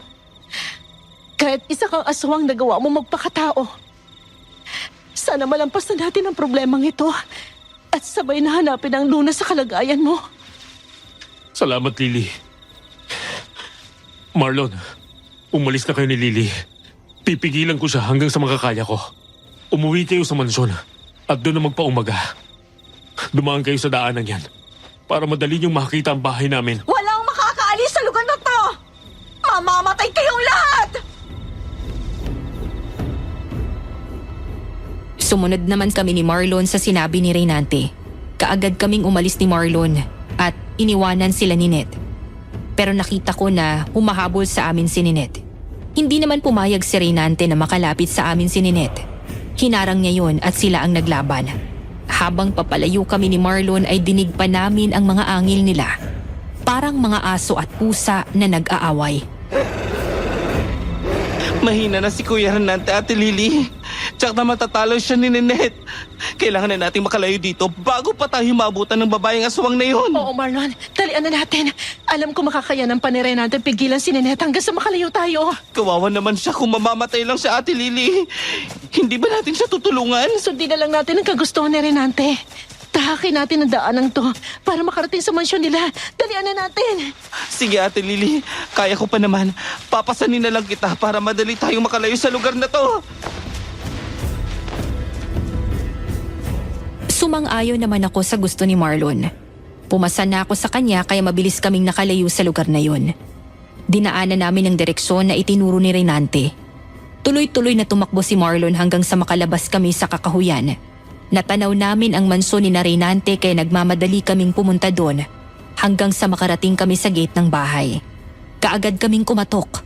Halos masira ang gate sa lakas ng pagkatok namin. Nanay Nida! Buksan niyo ang gate na to! Nandito na kami! Pakiusap po! Buksan niyo ang gate! Tao po! May nakakarinig ba sa amin? Buksan niyo ang gate! Ano nangyari sa lakad nyo? Nasaan si Reynante? Mahabang kwento, Nanay Nida. Pwede ba nasa loob na tayo mag-usap? Marlon, anak. Ang dami mong dugo. Ayos ka lang ba? Kaya ko, Panay. Pakiusap po. Mas maganda kung pumasok na tayo sa loob. Mas ligtas tayo doon. O siya, sige. Tayo na sa loob para malagyan na rin ng gamot ang sugat mo. Kaagad nga kaming pumasok sa loob ng mansyon matapos na isara ni Marlon ang gate. Nang makapasok kami sa loob ng bahay, ay sinigurado din namin na nakasarado ng mabuti ang mga pintuan at bintana doon. Habang ginagamot ni Aling Nida at Inay ang sugat ni Marlon, ay kinuwento namin ang nangyari. Sinabi ko sa kanila ang lahat, maliban sa kalagayan ni Reynante. Ayaw ko kasi na magbago ang pagkakakilala sa kanya ni Inay at Nanay Nida. Talagang napakatuso pala ng mag-ina na yon. Alam talaga nila na darating ang araw na mabubunyag ang kanilang mga lihim. Kaya nag-alaga sila ng ganong kalalaking mga aso. Kawawa naman pala si Danny. Tsak na magsisisi ang kanyang ama kapag nalaman niyang nangyari. Kung tinulungan niya kami, sa palagay ko hindi manganganghas na pumunta ron si Danny at lumaban sa aswang. Nag-aalala po ako para kay Raynante. Ayaw sana namin siyang iwanan. Pero siya may kagustuhan na umalis na kami. At siya na lang ang harap kay Ninette. Malakas at matapang ang aking anak Lily. Alam kong babalik siya dito. Alam niya na naghihintay ako. Sana nga po ay makabalik siya dito. Matapos na magamot ni na inay ang sugat ni Marlon ay nakarinig kami ng kaluskos sa paligid ng bahay. Kasunod nun ay meron kaming narinig na katok sa pintuan. Nang bahagya akong sumilip sa bintana, ay nakita ko na nakatayo sa pintuan si Raynante. Duguan siya at halatang pagod na pagod.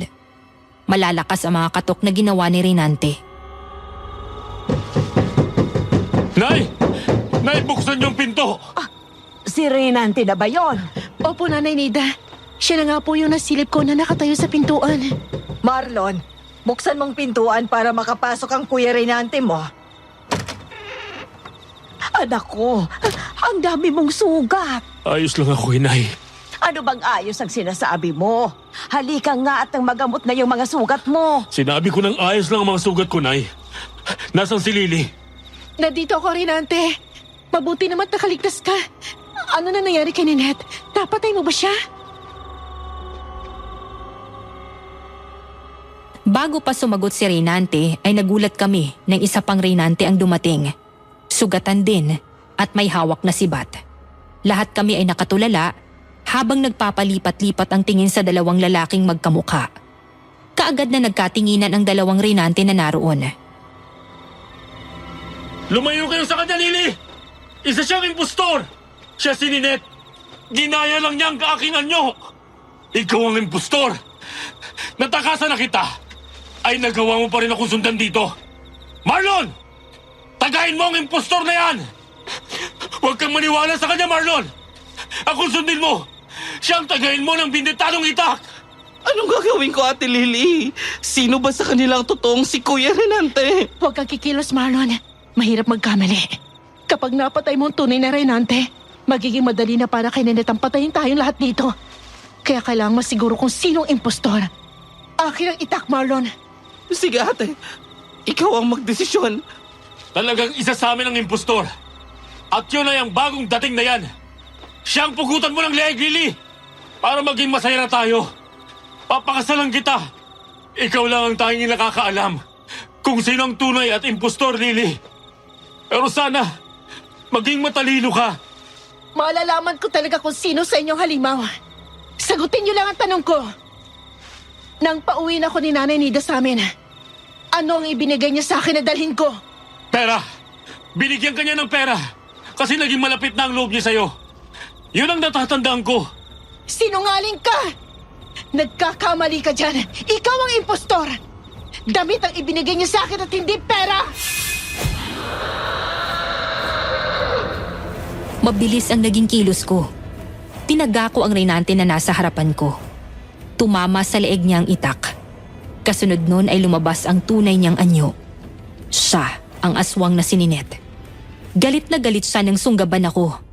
Pero dahil hawak ko na ang itak, ay nasaksak ko siya. Bumaon sa dibdib niya ang itak. Bumagsak si Ninette sa harapan ko. Namatay siyang nakatirik ang mga mata. Saka lang nakalapit sa akin si Raynante. Mabutit naging matalino ka, Lily. Kung akong tinaghamok at napatay at tiyak na magiging madali na sa kanyang patayin kayong lahat. Tapos na ang lagim na inihasik nila mag-ina. Iniligtas mo din kami. Sa tiyak nakapahamakan, Lily. Talagang matalino kang bata. Opo, Nanay Nida. Sa mga tuso na kagaya niya, kailangan ay utak din ang gamitin. Gayong tapos na ang problema. Wala na si Ninette at wala na din si Danny. Siguro naman ay pwede na sina Lily at Raynante ngayon, di ba, Alicia? Oo naman.